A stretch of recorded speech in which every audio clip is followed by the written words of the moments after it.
안녕하세요. 이스트 시큐리티의 황상복입니다. 반갑습니다.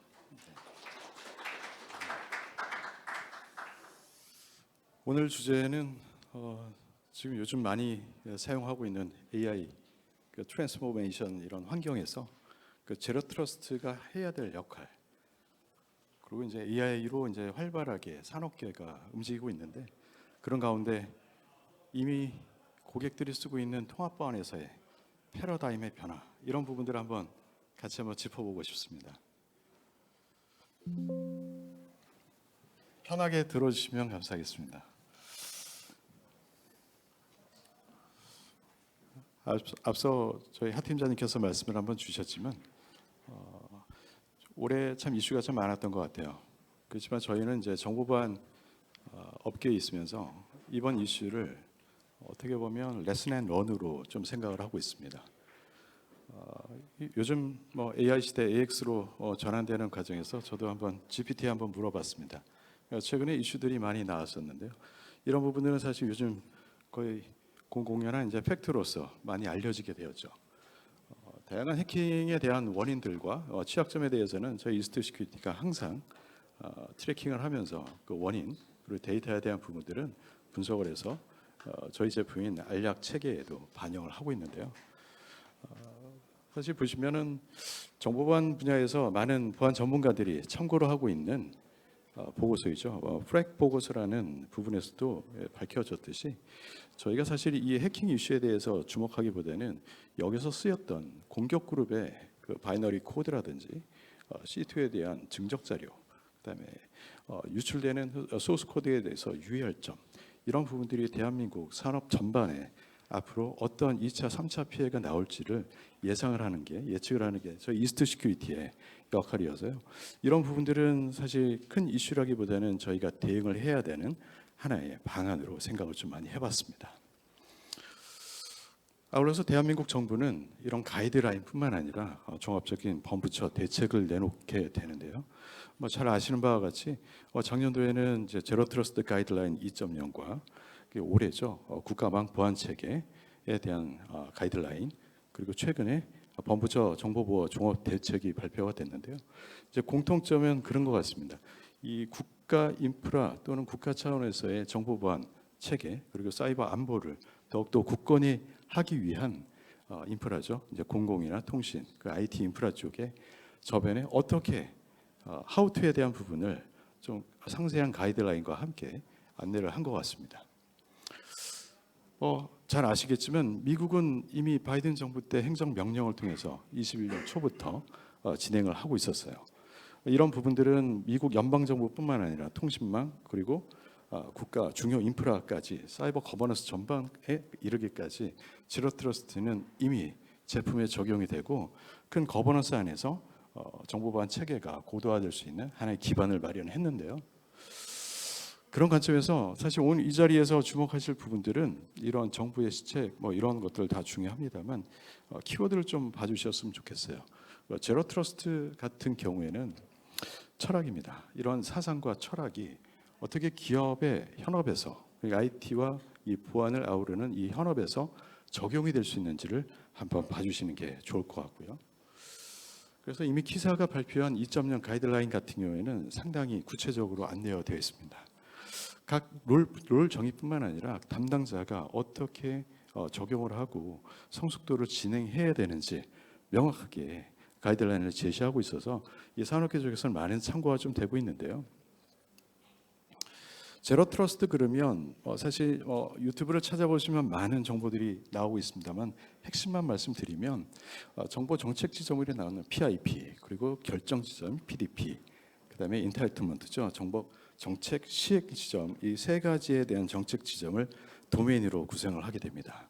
자, 그러면 여기서 이 제로 트러스트라는 사상과 철학을 일반 기업에서는 어떻게 생각을 할지 다음 키워드를 한번 보시죠.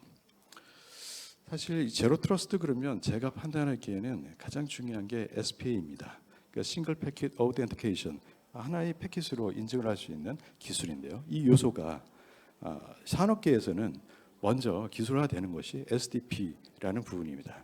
이 어우덴티케이션 헤더, 즉 이 SDP의 기술을 네트워크 가장 앞단 선단에 두고 뒤를 돌아봤을 때는 스텔스 기능이죠. 뒤가 보이지 않는 네트워크 특성이 발현이 됩니다. 이런 부분들이 사실 제로 트러스트 단순 기술로서만 이해되는 부분에서 산업계에서는 이런 기술을 실제 통합 보안 아키텍처에 적용하게 이르죠. 통합 보안에 적용을 하면서 사실상 이런 사상들이 구체적으로 적용이 될 수 있다라는 실증을 하게 되는 것이고요. 이런 부분들이 보시는 제로 트러스트의 컨셉 자체가 외부 사용자나 내부 사용자 그리고 내부의 DMZ망 쪽에 각각의 존과 영역들이 있죠. 이런 부분들을 각각의 정책의 지점으로서 분할해서 마이크로 세그멘테이션, 즉 내부망을 타고 들어오더라도 이 공격자가 횡적으로 진행하는데 통제를 받게끔 그렇게 만들어 놓은 게 제로 트러스트의 사상인 것 같습니다. 이런 부분들이 사실 일반 기업 입장에서는 이런 그림을 좀 그려봅니다. 어떻게 보면 제로 트러스트 플레인과 XDR 플레인, 즉 통합 레거시죠. 이게 통합 보안을 할 수 있는 심과 소와 XDR과 같은 이런 플레인이 연동 결합되는 것에 많이 주안점을 둡니다. 이유는 단순히 제로 트러스트라는 이 철학을 기존의 레거시죠. 이제 어떻게 보면 심과 정보 보안을 통합해서 가시성 있게 볼 수 있는 그 부분을 통합 보안 플레인이라고 하는데 이 부분에 제로 트러스트 사상을 접목시키는 부분입니다. 이 아키텍처를 보시면 상당히 이미 많이 보셨던 통합 보안 아키텍처와 닮아 있다라는 것을 보실 수가 있습니다. 그래서 중요한 부분은 산업계에서는 2025년도 올해와 내년도 어떤 키워드를 주목할지를 보실 필요가 있습니다. 왜냐하면 지금 요즘에 통합 보안 많이 들어보시잖아요. 이 통합 보안의 핵심은 사실 오토메이션과 오케스트레이션으로 가름이 좀 되고 있습니다. 이 움직임은 이미 글로벌에서 시작이 됐고요. 그런 움직임 자체는 산업계에서는 SOA라는 제품 또는 XDR이라는 이런 통합 제품으로 발현이 되기 시작하는데요. 흔히들 이제 아시는 오토메이션 같은 경우에는 이제 단순 반복되는 작업들을 자동화하는 것을 오토메이션이라고 많이 하고 있고요. 오케스트레이션이라고 하면 이런 자동화의 일련의 과정들을 하나의 구조적인 프로세스로 정립하는 것을 오케스트레이션이라고 합니다. 다시 정리하면 이 오케스트레이션은 오토메이션의 상위에 있습니다. 자동화를 포함하는 것이고요. 이런 키워드가 적절하게 기업의 인프라 환경에 적용이 됐을 때 어떻게 보면 이 작은 도메인에서 큰 도메인까지 연동이 되고 통합이 될 때 이러한 절차상의 팩터를 가지고 자동화의 과정을 하나의 프로세스로 엮을 수 있다. 그렇게 이해해 주시면 좋을 것 같습니다. 그러니까 최근에 산업계에서는 정리를 많이 하고 있어요. 이제 과거에서는 인포메이션 시큐리티라 그러죠. 통합 보안 그러면 정보를 많이 모아서요. 뭐 이벤트나 로그들을 많이 모아서 관제를 할 수 있는 묘를 과거의 정보 보안의 하나의 체계로 많이 보셨습니다. 물론 이제 제품 관점에서는 발전을 하고 있죠. 저희 이스트 시큐리티의 알약 같은 백신 체계가 EPP라고 본다면요. EDR도 많이 들어보셨을 거고요. EDR을 이용한 매니지드 서비스, 관제 서비스를 결합한 게 MDR이죠. 최근에는 이런 제품 기반이라기보다는 지능형 통합 보안을 할 수 있는 솔루션으로 많이 진화를 했습니다. 다시 말씀드리면 과거에는 인포메이션 시큐리티라면 최근에는 리질리언스, 즉 회복력을 강조를 많이 하고 있습니다. 이 과정에서 앞서 말씀드렸던 오토메이션과 오케스트레이션이 사실 키포인트가 돼서 어느 정도의 효과성과 효율성을 살릴 수 있느냐가 최근에 산업계에서는 측정할 수 있는 바로메타가 좀 되고 있습니다. 그래서 일반 기업들과 기관 고객들에서는 어떤 전략을 갖고 이 제로 트러스트라든지 아니면 오토메이션 그리고 이런 일련의 과정을 프로세스로 만드는 오케스트레이션을 어떻게 구축할지에 대한 고민을 많이 하고 계십니다. 과거에서부터 일반 기업의 보안 담당자들은 가시성 확보에 대해서 많이 관심을 기울이고 계시죠. 왜냐하면 가시성이 명확해야지만 정보 보안에 대한 의사결정을 할 수 있기 때문인데요. 여러분들 아시겠지만 이제 최근에 클라우드 환경이 많이 가속화되고요. 가상 환경도 그렇고 온프레미스 환경도 동시에 운영을 하시죠. 이런 이제 다양한 환경 쪽에서 올라올 수 있는 사용자의 데이터 그리고 이동 중인 네트워크상의 데이터, 그리고 보호 관점에서 엔드포인트에 저장된 데이터, 이런 부분들에서 많은 데이터들을 사실 집약해서 가시적으로 잘 표출할 수 있는 게 제품의 역할이라면, 사람의 역할은 이런 솔루션 제품에서 올라올 수 있는 이런 데이터의 분석 요소를 명확하게 가시성 있게 보여줘서 분석을 해서 대응까지 해서 의사결정을 할 수 있도록 만드는 게 최근의 가시성의 목표인 것 같습니다. 결국 이런 부분들은 AX, 즉 데이터 중에서도 AI로 넘어가는 AI 트랜스포메이션을 지향하는 기업 입장에서는 데이터의 흐름을 먼저 파악하고 이런 데이터의 상관관계를 알면서 대응을 할 수 있어야 된다. 이 부분이 보안에서의 핵심인 것 같습니다. 너무 제품종만 말씀드린 것 같아서 최근에 공격자의 입장에서의 트렌드도 한번 말씀드리겠습니다. 올 상반기부터 끊임없는 그 인프라 공격에 대한 이슈들을 많이 접하셨을 거고요. 여기에 따라서 저희 이스트 시큐리티 같은 경우에는 많은 데이터들을 분석을 하고 공격 그룹에 대한 추적이라든지 대응 요소들을 많이 찾고는 있는데요. 보시는 바와 같이 APT 공격이라든지 해킹 그룹 같은 경우는 이미 국가 지원을 넘어서서 범국가적으로 특정 목적을 찾아 규합을 하고 또는 그룹핑을 해서 이런 이제 그룹들이 목적을 갖고 공격하는 게 최근에 좀 더 정교화해지고 지능적으로 진행이 되고 있는 것 같습니다. 여기서 말씀드린 부분은 이런 해킹 공격이 많죠. 그렇지만 요즘에 그 제조 산업 쪽을 놓고 봤을 때 특히 공장 생산 라인 같은 경우에도 예외는 아닙니다. 예를 들어서 이제 공장 생산 라인 그러면 흔히들 폐쇄망의 세이프티 존으로 많이 알고 계시잖아요.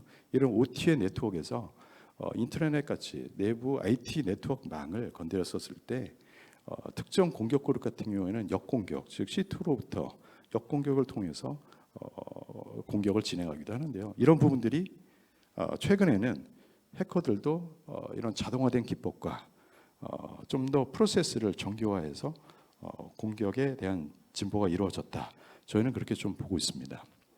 그래서 산업계는 아무래도 중요한 목표는 공격을 조기에 탐지하고 대응하는 게 가장 중요한 목표겠죠. 이런 부분들은 사실 이미 다 알고 계시는 부분들일 거라고 생각이 됩니다. 특히 보안 솔루션들을 운영하고 미들웨어 같은 경우에는 정보에 대한 정확도를 높이기 위해서 TI 같은 인텔리전스 데이터를 확보해서 분석하고 대응을 하는데 많이 활용을 하시죠. 그럼 여기서 궁금한 게 있어요. 다들 그렇게 하시는데 앞으로 AX로 전환되는 과정에서 무엇이 더 필요할까? 저희 이스트 시큐리티가 봤을 때는 역시 그 시큐리티 포 AI 또는 AI 포 시큐리티, 여기에 주목을 좀 많이 했습니다. 즉 AI의 활용성을 높여야 되는데요. 아까도 서두에 말씀드렸다시피 단순 작업은 AI가 오토메이션을 하면 됩니다. 중요한 건 오케스트레이션을 하기 위한 자동화 관점에서 저희는 한번 생각해 봤죠. 대한민국의 거의 대부분의 기업들 같은 경우는 보안 담당자가 적다고 많이들 말씀을 하십니다. 특히 분석가가 부족하다고 많이 하십니다. 그렇다면 앞으로의 방향은 이런 해킹 사고 또는 이제 침해 대응을 분석하는 분석가의 머리를, 두뇌를 이 AI로서 자동화를 하고 프로세스로 정립하는 게 AX 환경에서 반드시 필요한 부분으로 저희는 생각을 하고 있습니다. 뒷장에 좀 나올 건데요. 저희가 보유하고 있는 XDR 솔루션 같은 경우에도 이제는 과거에 이제 룰을 정립해서 룰 기반의 탐지를 하고 관제와 협업을 해서 SOC 대응을 하던 그런 관점에서 한 단계 진일보한 그런 프로세스가 요즘 일반화가 좀 되는 것 같습니다. 다시 말하면 분석가가 해야 될 부분까지도 AI가 할 수 있다라면 좋겠다라는 생각에서 그런 부분 워크플로우들을 정립을 하게 되었습니다. 그 과정에서 전 단계로 데이터가 상당히 중요합니다. 저희 이스트 시큐리티 같은 경우에는 키사와도 많은 협업을 했는데요. 데이터 세트라고 많이 들어보셨을 거예요. 악성 코드 세트를 학습을 하고 평가하고 검증하고 그럼으로써 데이터의 정확도를 높이고 데이터가 잘 AI 쪽에서 활용될 수 있도록 유사적 분석이라든지 분류를 잘 할 수 있도록 데이터를 정제하는 과정은 반드시 필요한 과정들입니다. 이런 부분들은 지금 현재 as is는 정보보안 솔루션, 통합보안 솔루션에서 이를 플러그인 또는 애드온해서 잘 활용하는 관점이었다라면 앞으로는 보안 업무에서는 이 많은 로그와 이벤트들을 빠르게 탐지하고 분석해서 실질적인 이제 정보보안 담당자는 좀 더 딥다이브한 정보보안 분석에 대응에 집중할 수 있는 그런 프로세스가 앞으로의 방향이 아닐까 그렇게 좀 생각을 좀 해봤습니다. 최근에는 저희가 글로벌 석유화학 제조사, 이게 작년 얘기이긴 한데요. 저희가 국내 최초로는 이런 글로벌 석유화학 제조사에 AI 드리븐으로 그 AI의 힘으로써 분석가를 대체할 수 있는 그 레퍼런스를 가지면서요. 산업계 현장에서 테스트를 해봤습니다. 저희가 이 어떻게 보면 레퍼런스라 그러면 매출처 또는 이런 어떻게 보면 많이 그 마케팅 요소로 많이 생각을 하시는데요. 저희가 생각하는 레퍼런스는 실제 대한민국 거의 대부분이 제조 기반입니다. 이 제조 기반에서 올라올 수 있는 위협들, 거기에 맞는 워크플로우를 정립하는 게 이런 유스케이스 정립하는 게 저희의 목표였습니다. 그다음에 저희 기간 인프라 사업자도 있죠. 여기도 마찬가지로 저희가 구축을 통해서 개인정보 유출이라든지 내부의 중요 정보, 설계도라든지 내부 중요 정보들이 유출할 수 있는 부분들을 어노멀리 디텍션을 통해서 파악할 수 있는 부분까지도 AI 드리븐으로 테스트를 하기에 이르렀습니다. 이 부분이 사실 글로벌에서는 이미 많이 진행이 되고 있는 부분인데요. 대한민국 국산 토종 벤더인 저희 이스트 시큐리티가 이런 부분들을 직접 작년부터 하고 있다. 그러면서 우리 국산도 이런 유스 케이스를 바탕으로 이런 제조 기반도 대응을 할 수 있다. 그렇게 이해를 좀 해주셨으면 감사하겠습니다. 보시는 화면이 실제 앞서 말씀드렸던 실제 레퍼런스 저희 구축 사이트에서 운영이 되고 있습니다.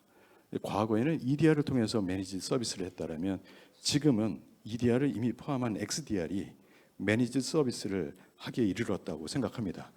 여기 덧붙여서 차세대 플레이북이라고 좀 명칭을 정해놨는데 핵심은 그겁니다. AI가 침해 사고나 위협을 발견했을 때 마치 분석가처럼 스스로 대응할 수 있는 그런 프로세스를 갖고 있어야 된다가 저희 이스트 시큐리티가 생각하는 플레이북이었습니다. 이런 부분들을 저희 레퍼런스 고객들 또는 실제 고객 운영 사이트에 적용을 하면서 많은 테스트를 하면서 데이터를 증정을 했고요. 그래서 지금은 이런 워크플로우가 이런 결과값들뿐만 아니라 이 워크플로우에서 드러나지 않는 즉 직접 연결되지 않은 연관 분석을 통해서 숨어 있는 표면까지도 발견할 수 있는 그 정도 수준까지 진보했다라고 이해해 주시면 감사하겠습니다. 이런 부분들이 단순히 룰 기반의 디도스 물론 이런 버퍼 오버플로우 공격 이런 공격들을 당연히 탐지를 하는 것은 물론이고요. 앞서 말씀드렸다시피 요즘은 해킹이 너무나 일반화됐습니다. 그래서 공격 그룹에 대응할 수 있는 워크플로우까지도 가져야 된다는 게 저의 생각이어서요. 보시는 차트 같은 경우에는 킴수키, 그다음에 라잘루스와 같은 특정 국가에 배후가 있는 지원을 받는 공격 그룹까지 대응하기에 가능한 그런 워크플로우를 확립했다. 그렇게 좀 봐주시면 감사하겠습니다. 그래서 지금 보시면 AI가 단순히 룰 기반의 탐지를 하고 관제를 할 수 있는 묘를 꺼내는 그 정도 수준뿐만 아니라 AI가 마치 침해 대응 분석가처럼 스스로 절차를 수립하고 그리고 탐지에서 대응까지 IOC까지 스스로 업데이트할 수 있는 체계가 확립이 됐다. 그리고 이를 통해서 대한민국 산업 전반에도 활용성을 갖췄다라고 감히 말씀드릴 수 있을 것 같습니다. 이런 부분이 제로 트러스트 사상을 얹은 제로 트러스트 기반의 엔드포인트 알약이죠. 지금 키사와 같이 이 작업을 지금 3차 사업까지 완수를 하고 있는데요. 제로 트러스트 사상을 갖고 있는 백신, 즉 컴플라이언스 제품이 이런 통합 보안에 같이 결합이 된다라면 엔드포인트에서 네트워크 그리고 인프라까지 그리고 AX로 전환되는 과정에 클라우드 환경까지 적용성을 갖게 됩니다. 이런 부분들이 어떻게 보면 온톨로지를 활용한 여러 워크플로우 중에서 상당히 중요한 부분인 것 같아요. 엔드포인트 즉 커널 레벨에서 속성 정보나 어떻게 보면 이런 변종이나 악성 코드에 대한 정보, 행위 정보들을 바로 연동할 수 있는 이런 어떻게 보면 대형의 묘까지 연동할 수 있는 부분들이 앞으로의 방향성이 아닐까 그렇게 좀 생각이 되주고요. 그래서 제로 트러스트 관점에서 아키텍처를 다시 구성을 했을 때는 이와 같습니다. 핵심은 오픈 API로 연동성을 보장을 하고 이런 제로 트러스트 기반으로 내부망 접근, 접속, 그다음에 사용자가 사용하는 단말, 그리고 보안 환경이 바뀌었을 때 거기에 맞는 대응을 빠르게 할 수 있는 그런 체계가 제로 트러스트 기반의 AX 환경에 맞는 정보 보안 체계이다. 그렇게 좀 생각을 하고 있습니다. 그러면 지금 이스트 시큐리티가 최근에 거기 정통부와 키사와 어떤 작업을 하고 있는지 간단히 정리를 좀 해보겠습니다. 보시는 바와 같이 저희는 대한민국 기간 인프라 쪽에 제로 트러스트 기반의 통합 보안을 실증을 하고 있습니다. 특히 이제 5G 특화망 사용자 이 부분은 이제 철도 사업자인데요. 철도 운영자들이 보시면 철도 운영뿐만 아니라 일반 제조 인프라에서도 LTE나 5G 특화망 심지어는 6G까지 생각을 하고 계시는데요. 이런 특화망 사용자들이 외부에서 내부로 접근할 때 인증을 하고 그리고 마이크로 세그멘테이션에 대한 그런 개념을 제로 트러스트의 개념을 실제 통합 보안에 어떻게 적용할 수 있는지를 지금 데이터베이스를 쌓고 있습니다. 이런 부분들이 사실상 단순히 차단하고 대응하는 것뿐만 아니라 가시성 있게 저희 XDR에서 가시성 있게 실질적으로 아까 AI 드리븐으로 SOC 대응을 할 수 있는 부분까지 만들어 놨습니다. 이런 부분들이 쌓이면 이런 경험적인 데이터들이 쌓이면 내년도부터 펼쳐질 AX 환경에서의 특히 이제 클라우드 자원 인프라를 많이 쓰는 고객들 같은 경우에도 저희와 함께 정보 보안의 새로운 넥스트 제너레이션을 만들어갈 수 있지 않을까 생각을 좀 해봤습니다. 보시는 그림은 저희 두 번째 실증처입니다. 클라우드 1세대 사업자이고요. 클라우드 환경을 요즘 많이 쓰죠. 특히 VDI 환경도 많이 쓰시고요. 재택이 일반화되면서 재택 환경에서 많이 접속을 하시는데요. 여기서 취약점이 많았죠. 이번 해킹 공격 같은 경우에도 외부에서 공격을 할 때 SSL VPN의 취약점을 타고 내부망에 들어왔을 때 횡적 전개를 막지 못했던 부분도 하나의 특징이었는데요. 이 제로 트러스트의 핵심은 앞서 말씀드린 것처럼 AH가 네트워크 선단에 있으면 뒤가 보이지 않는 스텔스 기능이 있다고 말씀드렸습니다. 그리고 실시간으로 사용자가 쓰는 단말 그리고 보안 환경이 바뀌었을 때 즉각적으로 정책 기반으로 실행할 수 있는 그런 정책 기반의 솔루션입니다. 그래서 아까까지는 내가 접근했던 파일 시스템이 지금은 단말 환경이나 보안 환경이 바뀌었을 때 한 번 더 인증을 해. 그리고 너가 접속하는 게 진짜 내부 직원이 맞아? 이런 부분들을 실질적으로 실시간으로 체크하고 대응할 수 있는 게 제로 트러스트 기반의 통합 보안의 핵심인 것 같습니다. 이런 부분들이 단순히 개념으로는 끝나지 않습니다. 그래서 오늘은 특별히 제가 데모 환경을 좀 가져와 봤는데요. 여러 가지 제로 트러스트에 대한 솔루션들이 있는데요. 한 부분만 좀 가져왔습니다. 이 워크로드를 통제하는 데 있어서 하우투죠. 이 제로 트러스트 사상이 어떻게 진행되는 부분인데요. 지문 인증이라든지 계정 인증을 통해서 사용자에 대한 무결성 먼저 체크를 합니다. 그리고 사용자 단말에 대해서도 체크를 하죠. 그리고 이미 설정해 놓은 세팅이죠. 정책에 대한 기준을 갖고 신뢰도를 실시간으로 체크를 하게 됩니다. 그래서 실제로 내부망에 접속을 했다고 하더라도 이런 부분들이 SDP 정책 모듈로 인해서 정책에 위배가 됐을 때 또는 신뢰도가 미달이 됐을 때는 자동으로 차단되고 이 부분에 대한 증적을 통합보안 XDR에서 가시성 있게 통제로 넘기게 되죠. 이런 부분들이 사실상 앞으로 펼쳐질 AX 환경에서의 워크로드 통제 부분, 보안 이런 부분에서의 효과적인 하우투라고 좀 생각을 해보겠습니다. 그래서 보시면 네트워크 정책 추가뿐만 아니라 이런 구간별로도 신뢰성을 나눠서 갖출 수 있게 되었죠. 그래서 시간 관계상 여기서 좀 줄여야 될 것 같습니다. 핵심은 그겁니다. 지금까지 보셨던 거는 대한민국이 바라봐야 될 미래 정보 보안의 어떻게 보면 개념이라고 저는 생각을 좀 하고 있습니다. 이 부분을 위해서 저희 키사와 함께 앞으로 이 부분을 정립할 수 있도록 과제든 사업이든 같이 열심히 국가의 그런 인프라 전반의 적용성을 갖고 개발과 연구를 할 수 있도록 그렇게 노력을 하겠습니다. 감사합니다.